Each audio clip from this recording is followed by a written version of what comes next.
Hi, this is Megan of Megan's Creations. Today I'm going to share 3 ways to use the Fill Opacity tool in Photoshop. This blending mode is really fun and a little different from the normal opacity gradient. So let's get into 3 different ways to use it.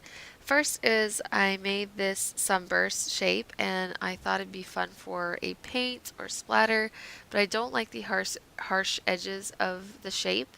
So I'm going to start with a gradient overlay, and I'm going to use radial since I have a circular shape here, and I click on gradient and I chose this second one here that goes from a foreground color to a transparent gradient, and I chose this color. You can choose, I chose the color again just to try to help it spread the color out and not go transparent as quickly.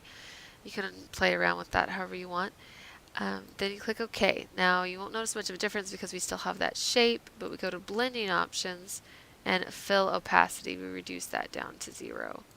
And now we see that the sunburst shape has faded with the very opaque center and transparent towards the outside. And you can always adjust the scale of the gradient. If I go too big, then I still am seeing those harsh edges, but if I reduce the scale, then I'm getting more of those transparent edges. That's one way. Another way is clipping a pattern to a paint. So here I have a splatter that I like the rough edges of it, and I want to use this grid paper on the paint so that it has this kind of grunge look, but I don't want the yellow background. So clicking on the blending options of the paint layer, I go to fill opacity, and at first when you drop it down to 0, it gets rid of the grid lines too, but then there is this checkbox right here, blend clipped layers as group. Unchecking that makes the yellow paint disappear and leaves the grid still clipped to that mask of the paint. Okay, that's one grid that's great for grungy paints and splatters. I really like that one. And the last one is just showing that, again, any style you use, if you change the layer to have a fill opacity of 0, it leaves the style behind.